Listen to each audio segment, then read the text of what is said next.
Bonjour, je voudrais aujourd'hui partager avec vous un thème qui est véritablement assez important, même très important, parce que j'ai vu et entendu beaucoup de choses sur ce thème, parfois très légères, voire même carrément erronées, sur le sujet de la connaissance personnelle de la sainteté de Dieu dans l'Église. Si nous ne comprenons pas ce qu'est réellement la sainteté de Dieu, nous ne pouvons pas avancer dans notre propre sanctification. En effet, notre propre sanctification ne peut être qu'inscrite dans le même schéma que celle même de Dieu. Sinon, ce n'est pas la sanctification au sens où Dieu, lui, connaît et vit dans son essence même cette réalité. Mais vous verrez qu'au final, pour acquérir une vraie connaissance de la sainteté de Dieu, c'est Dieu qu'il faut connaître dans une vraie relation quotidienne avec lui. Nous allons commencer par lire quelques textes qui se trouvent dans l'Exode. Nous commencerons au chapitre 3, les versets 4 à 6. L'Éternel vit qu'il se détournait pour voir, mais il parle de Moïse, et Dieu l'appela du milieu du buisson et dit « Moïse, Moïse !» Et il dit « Me voici ?»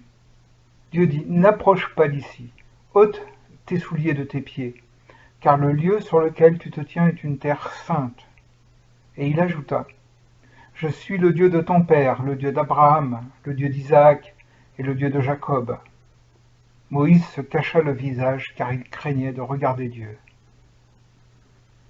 Nous passons au chapitre 40, toujours de l'Exode, des versets 34 et 35. Alors la nuée couvrit la tente d'assignation, et la gloire de l'Éternel remplit le tabernacle. Moïse ne pouvait pas entrer dans la tente d'assignation parce que la nuée restait dessus, et que la gloire de l'Éternel remplissait le tabernacle. Là, nous venons un petit peu en arrière, au chapitre 33, les versets 8 à 23. Lorsque Moïse se rendait à la tente, tout le peuple se levait. Chacun se tenait à l'entrée de sa tente, et suivait des yeux Moïse, jusqu'à ce qu'il fût entré dans la tente. Et lorsque Moïse était entré dans la tente, la colonne de nuée descendait et s'arrêtait à l'entrée de la tente, et l'Éternel parlait à Moïse. L'Éternel parlait à Moïse face à face, comme un homme parle à son ami. Moïse dit à l'Éternel, « Voici, tu me dis, fais monter ce peuple, et tu ne me fais pas connaître qui tu enverras avec moi.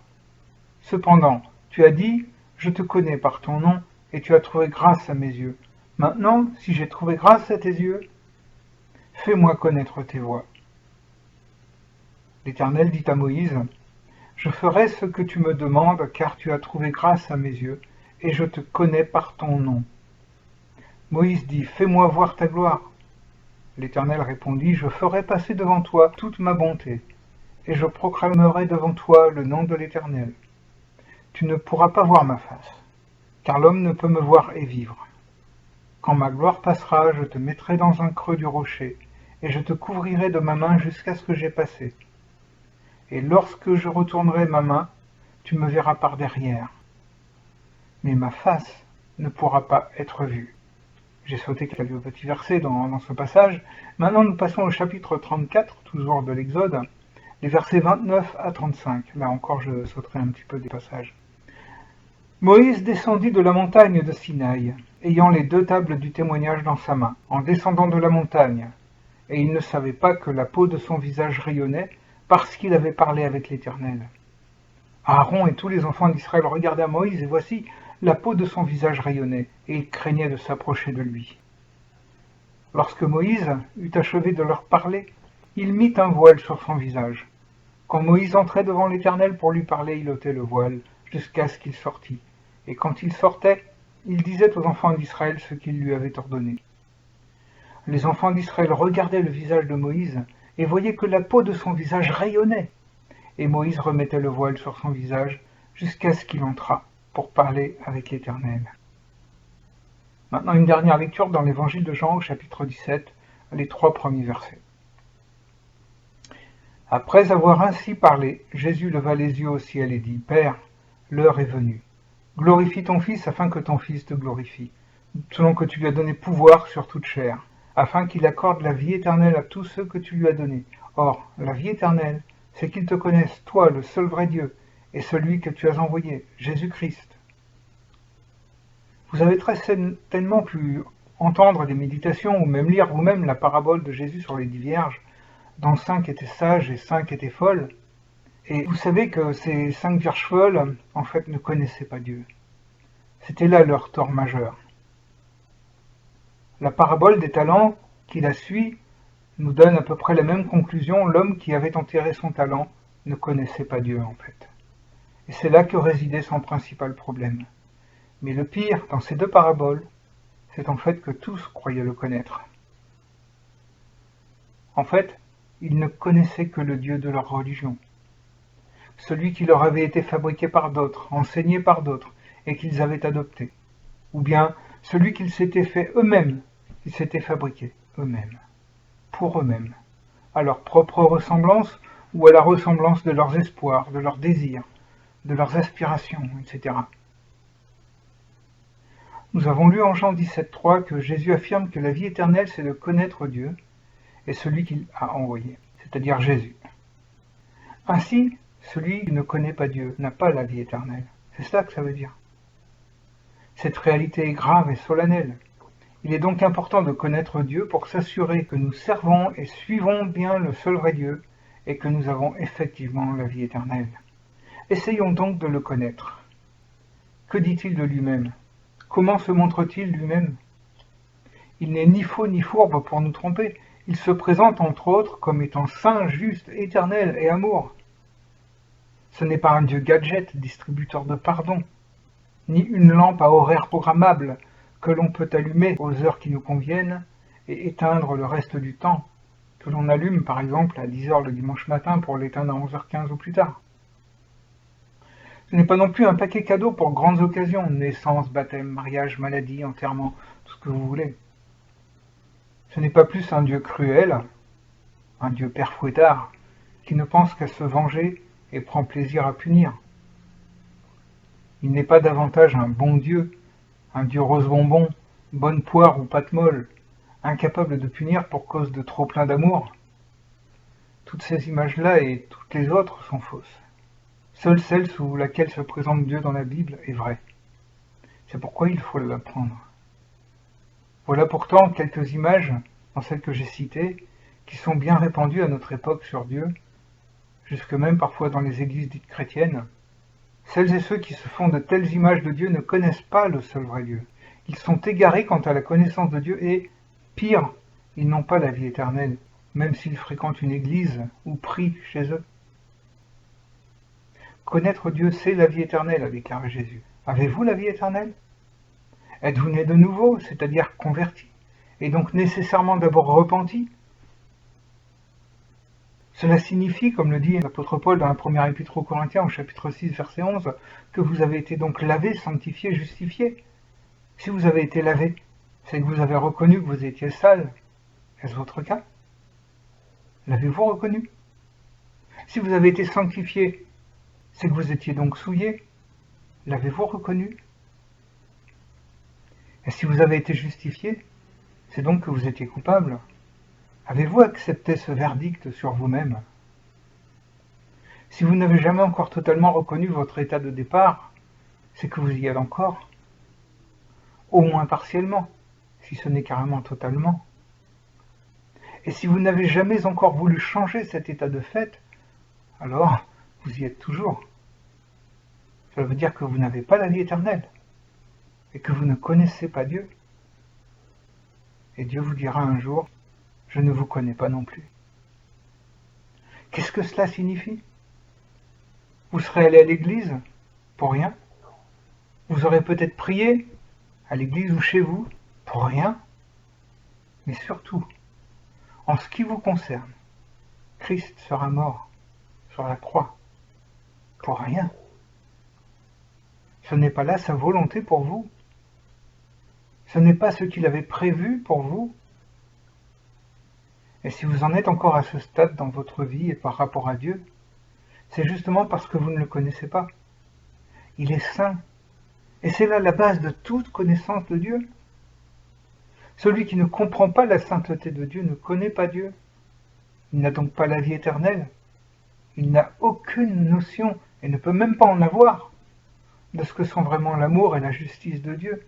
Soit il privilégie l'un, Soit il privilégie l'autre, mais il ne comprend ni l'un ni l'autre en ce qui concerne Dieu. Nous allons le voir un peu plus en détail dans la suite de notre méditation. Pour l'instant, abordons ce qui est en fait la sainteté de Dieu. Le fait est que, pour les textes que nous avons lus, pour démarrer cette méditation, eh bien, nous voyons qu'il nous montre qu'il s'agit de quelque chose de spécial. C'est même l'attribut, la qualité de Dieu par excellence. En Ésaïe 6, les versets 1 à 3 nous disent « L'année de la mort du roi Osias, je vis le Seigneur assis sur un trône très élevé, et les pans de sa robe remplissaient le temple. Des séraphins se tenaient au-dessus de lui, ils avaient chacun 6 ailes, 2 dont ils se couvraient la face, 2 dont ils se couvraient les pieds, et 2 dont ils se servaient pour voler. Ils criaient l'un à l'autre et disaient « Saint, Saint, Saint est l'Éternel des armées, toute la terre est pleine de sa gloire. » Mais même les séraphins qui voient et louent la gloire de Dieu en face se cachent donc les pieds et la face devant sa sainteté. Et Moïse, à qui pourtant Dieu parlait comme à un ami, et dont le visage resplendissait de la gloire de Dieu devant le peuple d'Israël, ce qui effrayait même son frère Aaron lui-même, même ce Moïse ne pouvait pas voir la face de Dieu. Dieu devait le cacher et lui cacher les yeux pour cela à son propre ami. Rencontrer Dieu, c'est d'abord rencontrer sa sainteté. L'être humain ne peut qu'y découvrir, s'il n'en était pas déjà vraiment conscient, son état à l'égard d'une telle sainteté. C'est un vrai choc. Il ne rencontre pas le Dieu rose-bonbon qui va laisser tout le monde entrer dans son paradis. Il rencontre le Dieu saint. Et tout à coup, il réalise que l'amour de ce Dieu est rempli de sainteté. Quel choc! C'est un amour pur, parfaitement saint. Et il se trouve confronté à son autre caractère, son autre facette, sa justice, tout aussi sainte et parfaite que son amour. Et c'est un autre choc. Pas moyen de passer outre, de trouver des compromis, d'espérer pouvoir compter sur un oubli. La justice parfaite, totale. Tout s'éclaire pour cet homme ou cette femme. L'amour de Dieu est saint par excellence, et sa justice également, autant l'un que l'autre, et même l'un en même temps que l'autre, parce que ce Dieu-là est parfaitement, totalement, irrémédiablement, éternellement saint. Dans cette méditation, je ne vous parlerai toutefois pas de nous, de ce que nous avons à faire devant la sainteté de Dieu. Non, j'ai le sentiment que Dieu veut que nous parlions de lui et de lui seul. Il ne nous permet pas une méditation sur sa sainteté où nous nous regarderions le nombril en le plaçant lui au mieux par rapport à nous. Mais il veut que nous méditions sur lui, que nous parlions de lui, afin que nous apprenions à le connaître comme il se présente lui-même. Il nous veut, nous, face à lui, et non pas nous par rapport à lui. Il nous veut face à sa sainteté, et non pas nous par rapport à sa sainteté. Ce qu'elle signifie pour nous, il veut que nous le découvrions en prenant conscience de ce qu'elle est, et non pas de ce que nous pouvons être par rapport à elle. Il veut se mettre, lui, devant nous. Et si nous commençons à réaliser ce qu'est la sainteté, sa sainteté, alors nous voici devant lui maintenant. Même Moïse, l'ami de Dieu, devait être caché de la vue de sa sainteté. Connaissez-vous Dieu? Avez-vous déjà été mis devant la conscience de sa sainteté, comme vous l'êtes actuellement, j'espère? Sinon, alors, vous le connaissez mal, ou pas du tout. Et si vous le connaissez déjà ainsi, en tant que saint, alors vous avez à rester conscient de ce trésor. Aujourd'hui, Dieu lève une partie du voile qui le cache, et nous pouvons y plonger nos regards, comme les anges de Dieu plongent leurs regards dans la grâce que Dieu nous fait. Eux, ils regardent les merveilles de Dieu dans ce qu'il est et dans ce qu'il fait en bas sur terre pour nous. Et nous pouvons plonger nos regards en haut dans ce que Dieu révèle de lui-même dans sa sainteté. Et à notre échelle terrestre, Dieu s'est lui-même révélé dans la personne de Jésus-Christ le Messie. Par conséquent, depuis la venue de Jésus-Christ, la connaissance de Dieu est à portée de notre méditation et à portée de nos choix surtout. Avec cette connaissance, c'est même la vie éternelle qui est proposée à tous, comme l'a dit Jésus. Elle aussi est donc à portée de nos propres choix. Attachons-nous maintenant à comprendre cette courte mais troublante affirmation de l'apôtre Paul en Romains 3, le verset 23. Tous ont péché et sont privés de la gloire de Dieu, ou encore de la présence glorieuse de Dieu. Le verset suivant, le 24, se veut rassurant, mais il n'a aucune portée, ni aucune valeur, ni même aucun sens, si cette première affirmation n'en a pas d'abord pour nous. Nous étudierons donc le verset 24 ultérieurement, Dieu voulant. Ce que j'ai dit du verset 23 est une affirmation troublante, et c'est le cas. Tous ont péché et sont privés de la gloire de Dieu. Mais qu'est-ce que des humains, tous pécheurs, ont donc à faire de la gloire de Dieu? Regardons simplement comment ce monde vit et veut continuer de vivre sans Dieu. Je ne dis pas sans idole, mais bien sans Dieu. Dieu dit: tu ne tueras pas, et tu aimeras ton prochain comme toi-même. L'homme remplit la terre de violence et d'injustice, etc. Dieu dit que l'humain est fait pour vivre de telle façon. L'homme en arrive même à rendre légal ce qui est contre nature. Et je pourrais multiplier les exemples. L'humain est pécheur, et il n'a rien à faire de la gloire de Dieu. Alors à quoi bon, et pourquoi donc l'avertir, comme le fait Paul, qu'il est par conséquent privé de cette gloire de Dieu, dont il n'a visiblement et ostensiblement absolument rien à faire? Paul pensait-il donc, avec une telle menace, faire trembler de peur les pécheurs que nous avons été, ou que nous sommes toujours? Paul dit: tous sont péchés et sont privés de la gloire de Dieu, et le pécheur de répondre: et alors, j'en ai rien à faire de la gloire de ton Dieu, j'en suis privé, tant mieux, que Dieu me laisse donc vivre enfin ma vie comme je le veux, et je serai heureux. En effet, pour le pécheur, être privé de la gloire de Dieu, cela revient à être débarrassé de Dieu. Est-ce une catastrophe pour lui? Bien évidemment non, pas du tout. C'est même plutôt une bonne nouvelle pour lui. Pourquoi? Parce qu'il n'a aucune notion de ce qu'est la sainteté de Dieu. Et à cause de cela, il n'a aucune conscience de ce que sont aussi la vie éternelle et son opposé, la mort éternelle. Nous l'avons déjà vu, Jésus nous a éclairé sur un point essentiel. La vie éternelle, c'est de connaître Dieu et celui qu'il a envoyé, Jésus. De cela, on peut tirer une première conclusion. La mort éternelle, c'est de ne pas connaître le seul vrai Dieu et celui qu'il a envoyé, Jésus-Christ. Mais c'est trop incomplet pour en faire une définition adéquate de ce qu'est la mort éternelle. Toutefois, dans un premier temps, cela nous éclaire sur l'affirmation de l'apôtre Paul. On commence un peu à deviner ce qu'est être privé de la gloire de Dieu. En tout cas, il devient clair que ce n'est justement pas être débarrassé de Dieu, mais quelque chose de bien différent, et donc surtout de bien plus inquiétant. Et justement, le jour où nous verrons face à nous la sainteté de Dieu, nous comprendrons pleinement ce qu'elle est, et ce que va signifier dès lors être privé de sa gloire pour toujours. Il sera trop tard pour certains. Et ils comprendront soudain ce que va signifier pour eux être privés de la gloire de Dieu pour toujours. Mais trop tard, je le répète.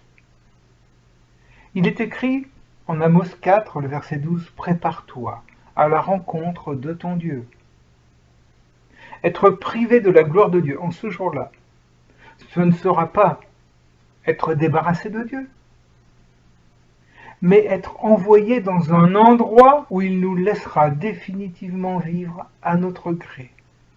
Mais ce sera être privé de la source et de l'essence de toute vie pour toujours. Ce sera être privé de l'essence de tout amour pour toujours. Soudain, confrontés à ce qu'est la réalité de Dieu, qu'ils verront tous en face, les pécheurs réaliseront le futur éternel qui les attend. Parce qu'ils verront cette sainteté dans toute sa réalité, dans tout ce qu'elle est, dans tout ce qu'elle englobe. Ils comprendront leur malheur. Ils sauront soudain, car ce sera désormais devenu une évidence pour tous, qu'ils se sont eux-mêmes bâtis sur terre, une éternité de mort sans fin, faite de regrets, de remords, de vide d'amour, de vide de vie, etc. Jésus a décrit cette mort éternelle comme un étang de feu où il y a des pleurs et des grincements de dents, et où le remords de tous sera comme un ver qui les ronge sans jamais mourir. Ni ce ver, ni eux non plus. Et pourquoi donc ce ver qui les ronge ne meurt-il jamais? Il ne s'agit pas d'un animal diabolique créé pour les faire souffrir. Dieu ne fera jamais une telle bestiole. Il n'en a pas besoin, et il n'agit pas ainsi. Ce ver, c'est en fait la conscience de chacun. Et comme personne ne mourra plus, la conscience de chacun ne mourra pas davantage. Elle est et sera attachée à l'âme du pécheur aussi longtemps qu'il vit, et il vivra éternellement avec elle. Ce sera donc avec ce ver-là, dont il ne se débarrassera jamais, que le pécheur sera condamné à vivre, privé de la gloire de Dieu, mais pas privé de sa propre conscience, bien au contraire. Il en sera comme d'un homme qui veut traverser une rivière au courant fort sans savoir nager. Il avance et avance et avance et coule. En mourant, il se retourne une dernière fois et voit soudain les gens sur la berge, riant et dansant, toutes les joies qu'il a définitivement perdues. Elles sont là-bas, sur la berge. Il est désormais dans la mort et regrettera toujours la vie qu'il a perdue. C'est une image, mais c'est ce sens qu'il faut en retenir. Malheureusement, beaucoup d'humains vivent leur vie sur ce mode-là. Continuons encore un peu cette image. D'autres aussi veulent traverser. Certains entrent aussi dans la rivière et commencent à avancer. Mais aucun ne sait nager, et le courant est très fort. Soudain, l'un d'eux aperçoit un pont. Il avertit les autres et retourne sur la berge. Certains le suivent. Parmi eux, il y en a qui s'arrêtent sur la berge, les autres avancent vers le pont et commencent même à s'y engager pour les plus avancés. Pour ceux qui sont sur le pont, ils n'ont plus qu'à aller jusqu'au bout pour être de l'autre côté, enfin sauvés. Il leur faut seulement ne pas enjamber le parapet du pont pour se jeter à nouveau dans l'eau. Pour ceux qui sont restés sur la berge, ils sont comme ceux qui se disent « Attendons voir ce qui va arriver. Personne n'est jamais revenu de la rivière, pas plus que du pont. » Mais un jour, dans la vraie vie, le glas de la mort physique vient mettre un terme à leur indécision. Pour ceux qui ont décidé de traverser, il y a les inconscients, têtus, bornés, qui se noient comme le premier. Mais il y a aussi ceux qui se disent « Si je perds pied, je reviens aussitôt en arrière et j'irai emprunter le pont. » Mais le courant est trop fort et, à l'instant où ils perdent pied, il les emporte dans la noyade eux aussi. Tous ceux qui sont morts noyés dans la rivière ne peuvent s'en prendre qu'à eux-mêmes. Leur noyade a d'autant plus été stupide qu'ils sont morts ainsi à quelques mètres du pont Salvateur. Quel gâchis! Maintenant nous comprenons mieux pourquoi Paul a écrit « Tous sans péché, sans priver de la gloire de Dieu ».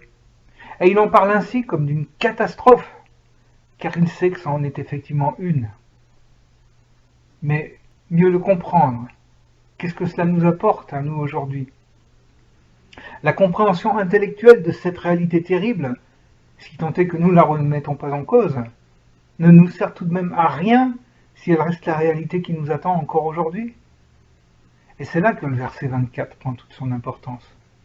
Comme je l'ai dit, nous ne l'étudierons pas pour l'instant, mais nous devons tout de même l'aborder comme une conclusion de cette première partie de méditation, ou plutôt comme un appel.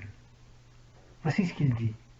Et ils, ces mêmes pécheurs privés de la gloire de Dieu, sont gratuitement justifiés par sa grâce, la grâce de Dieu, par le moyen de la rédemption qui est en Jésus-Christ. Ce verset est une ouverture pour ceux qui ont compris le verset 23. Vous avez compris les conséquences éternelles d'une vie de pécheur. Maintenant, sachez que Dieu a pourvu à une solution pour vous. Il serait trop long de détailler ce petit verset 24, tant il est riche. Mais il renvoie à cette affirmation de Jésus-Christ. Dieu a tant aimé le monde qu'il a donné son Fils unique, afin que quiconque croit en lui ne périsse pas, mais qu'il ait la vie éternelle.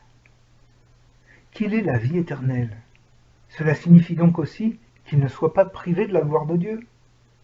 Et qu'il ne soit pas privé de la gloire de Dieu signifie donc aussi qu'il ait la vie éternelle. Voilà la solution, la rédemption qui est en Jésus-Christ, que Dieu a envoyé, afin que si vous croyez en lui, vous ne périssiez pas, mais que vous ayez la vie éternelle.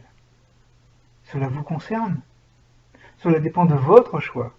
Si vous faites confiance à Dieu dans ce qu'il a fait pour vous, si vous mettez votre confiance dans son plan de salut pour vous, alors Jésus a donné sa vie en sacrifice expiatoire à votre place sur la croix, pour que vous ayez la vie éternelle. Et si vous le croyez ainsi, vous l'avez. Si vous y mettez des peut-être, vous n'y croyez pas. Vous êtes encore à vous poser des questions comme ceux qui restent sur la berge, plutôt que de s'avancer vers le pont. Il n'est pas question d'accepter d'y croire, mais bel et bien d'y croire tout court. Mais croire ne suffit pas, toutefois non plus. La grâce de Dieu est gratuite, mais soumise à des conditions d'acceptation réelles de notre part, qui sont croire, nous venons de le voir, juste au point que nous venons de soulever, mais aussi se repentir sincèrement et totalement, c'est-à-dire se réconcilier avec Dieu sur tous les aspects de notre vie, et enfin se convertir, quitter notre vie de péché. Si vous croyez, vous avez fait le premier pas. Soit, mais avez-vous fait aussi les autres?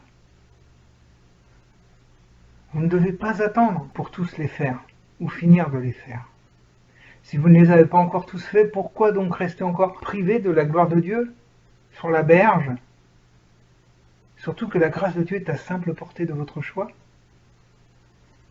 Dieu a bien décrit notre situation sans lui, et ce qu'il a fait pour nous.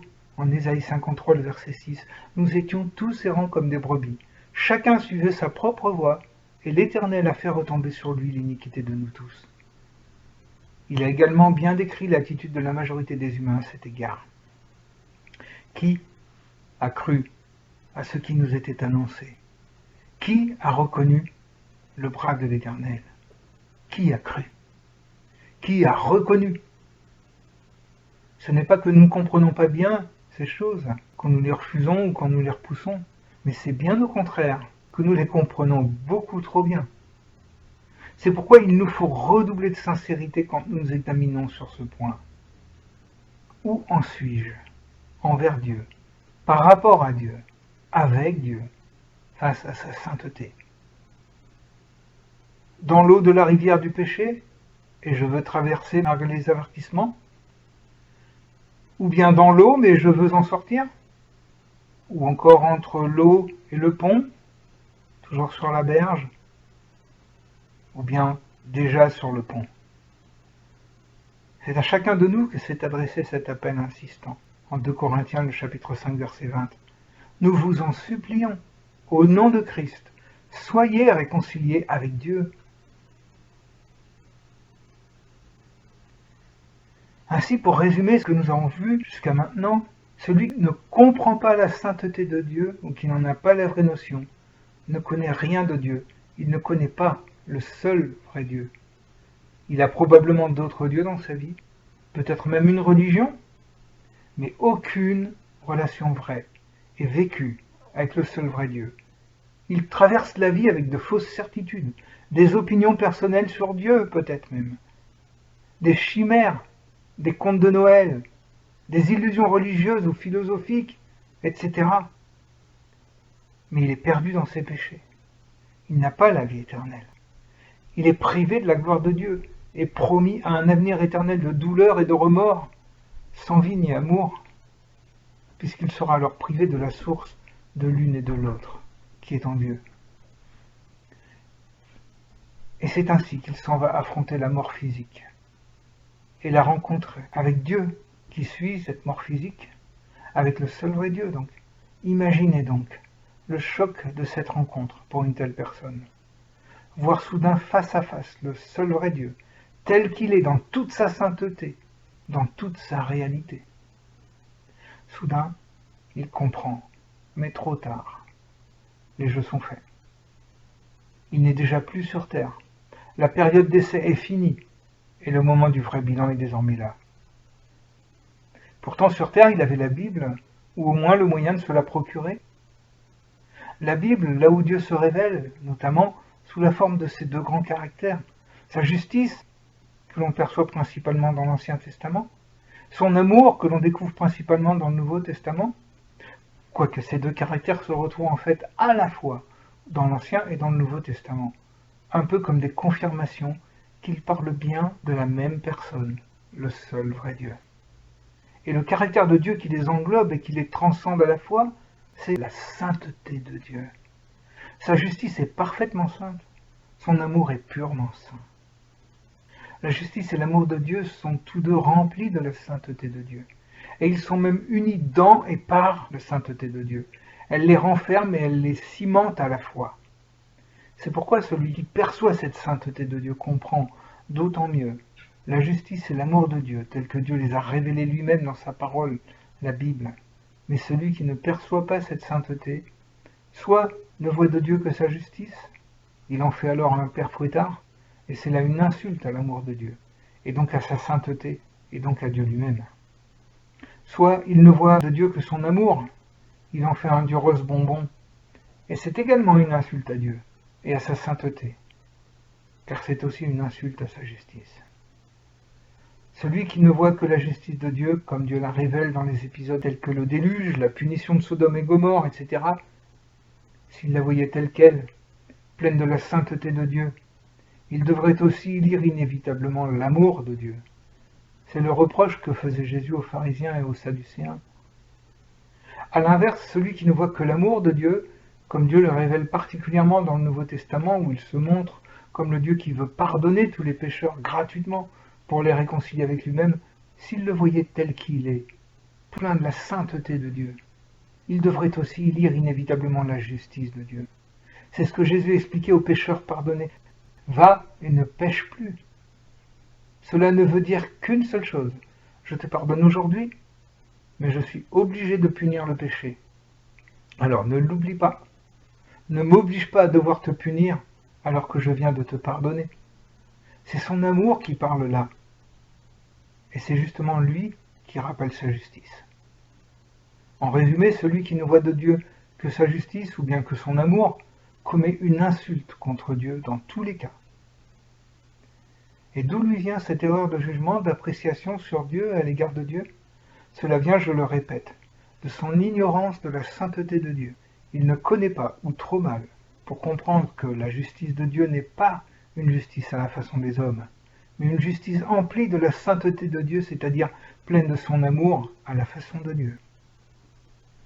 Il ne le connaît pas, ou trop mal, pour comprendre que l'amour de Dieu n'est pas un amour à la façon des hommes, mais un amour empli de la sainteté de Dieu, c'est-à-dire plein de sa justice à la façon de Dieu. Et pourtant, un jour, le seul de toute l'éternité, vu de notre échelle humaine des choses et des événements, il y a eu une déchirure entre les deux, entre la justice de Dieu et son amour. Cette déchirure n'a duré que quelques brefs instants, mais à cet instant-là, Dieu a accepté d'être déchiré de l'intérieur de lui-même, entre sa justice et son amour. Nous avons vu qu'ils sont indissociables, de par même sa sainteté qui les englobe et les unit à la fois. Et pourtant les voici déchirés, à cet instant-là. Nous les avons donc pourtant vus inséparables pour l'éternité. Comment est-ce donc possible? Mais avec Dieu, rien ne se fait à la façon des hommes. Et donc à cet instant-là aussi, tout précisément, ils ont été, à notre échelle de vue des choses, le plus unis, s'il est possible, dans le plan de Dieu, dans sa pensée, et jusque dans sa nature intime même. À les comprendre, unis et déchirés, à la fois, au même instant. Et voilà justement ce que nous allons essayer de faire. Nous allons tout d'abord lire en 2 Corinthiens chapitre 5, les versets 17 à 21. Si quelqu'un est en Christ, il est une nouvelle créature. Les choses anciennes sont passées, voici, toutes choses sont devenues nouvelles. Et tout cela vient de Dieu qui nous a réconciliés avec lui par Christ, et qui nous a donné le ministère de la réconciliation. Car Dieu était en Christ, réconciliant le monde avec lui-même, en n'imputant point aux hommes leurs offenses, et il a mis en nous la parole de la réconciliation. Nous faisons donc les fonctions d'ambassadeurs pour Christ, comme si Dieu exhortait par nous. Nous vous en supplions au nom de Christ, soyez réconciliés avec Dieu. Celui qui n'a point connu le péché, il l'a fait devenir pour nous péché, afin que nous devenions en lui justice de Dieu. Notons d'abord, bien que ce ne soit pas le thème central de notre méditation, qu'il y a dans ce passage, en 5 versets, 5 allusions à la réconciliation avec Dieu. Nous n'en parlerons pas davantage, mais gardons-le à l'esprit comme en arrière-plan de notre méditation. Nous ne le répéterons pas, ce sera comme formulé en permanence dans les divers aspects que nous allons continuer à voir maintenant. Poursuivons avec cette autre lecture en Matthieu chapitre 27, le verset 46. Et voici, vers la 9e heure, Jésus s'écria d'une voix forte, « Élie, Élie, lama sabachthani » c'est-à-dire « Mon Dieu, pourquoi m'as-tu abandonné » C'est à la croix qu'a eu lieu la déchirure dont je vous parlais il y a quelques instants. C'est à la croix que même Dieu lui-même semble s'opposer à Jésus en l'abandonnant là. La déchirure est donc aussi visible dans ce texte d'Ésaïe que nous avons lu, donc que nous avons abordé tout à l'heure, les chapitres 53, les versets 3 à 6, méprisé et abandonné des hommes, homme de douleur et habitué à la souffrance, semblable à celui dont on détourne le visage, nous l'avons dédaigné, nous n'avons fait de lui aucun cas. Là nous voyons la haine des hommes contre Jésus crucifié. Je poursuis cette lecture. Cependant, ce sont nos souffrances qu'il a portées, c'est de nos douleurs qu'il s'est chargé, et nous l'avons considéré comme puni, frappé de Dieu et humilié. Là, on semble voir la punition de Dieu contre Jésus, le même crucifié, dont nous parlons. Au verset 4, maintenant, « Mais il était blessé pour nos péchés, brisé pour nos iniquités. Le châtiment qui nous donne la paix est tombé sur lui, et c'est par ses meurtrissures que nous sommes guéris. » Et la suite du texte, « Nous étions tous errants comme des brebis. Chacun suivait sa propre voie, et l'Éternel a fait retomber sur lui l'iniquité de nous tous. » Voilà ce qu'il a fait à cause de nous, et pour nous en notre faveur. Ainsi cette déchirure est donc effectivement visible également dans ce texte du livre d'Ésaïe. Nous avons lu au début que Dieu était en Christ. Cela signifie que Dieu qui était sur la croix était dans la personne de Christ, sur cette croix. C'est lui qui était sur cette croix. Mais alors, une question se pose. Comment Dieu a-t-il pu dire à Dieu, « Mon Dieu, pourquoi m'as-tu abandonné » Comment Dieu pouvait-il donc avoir abandonné Dieu? Il y a une incohérence, un non-sens, semble-t-il, ou alors il y a quelque chose qui nous échappe.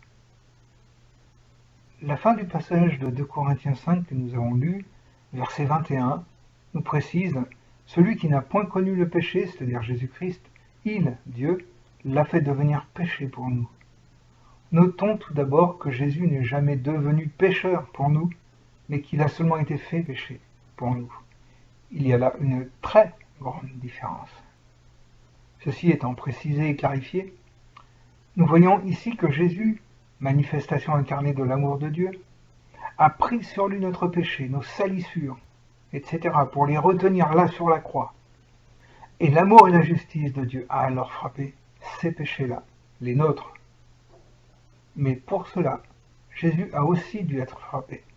Dieu a dû l'abandonner en ce court instant, à cause de notre péché, pour qu'il puisse être fait péché pour nous. Avec notre péché, Jésus a été comme privé un instant de la gloire de Dieu, tel un vulgaire pécheur, tel n'importe lequel d'entre nous, à notre place. Jésus a agi comme un homme qui, voyant un agresseur, le ceinture et le maintient tandis qu'un autre doit l'assommer, et il a fait cela même si cela impliquait qu'il soit frappé aussi du même coup. Dieu a accompli cela pour fixer, ceinturer, maîtriser et maintenir sur lui notre péché, sur lui-même, à la croix, et ainsi permettre à sa justice de frapper ce péché, sans avoir à nous frapper, nous, les coupables.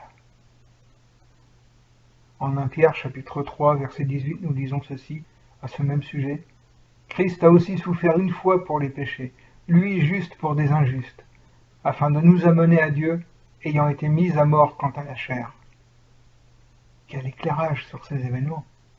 Pour illustrer cela sous une autre image, l'amour de Dieu manifesté physiquement en Jésus-Christ a accepté de fixer notre péché sur lui-même, afin que la justice de Dieu puisse frapper notre péché, sans avoir à nous frapper nous, même s'il savait pourtant aussi que cela signifiait qu'il allait devoir être frappé, lui, avec notre péché sur lui.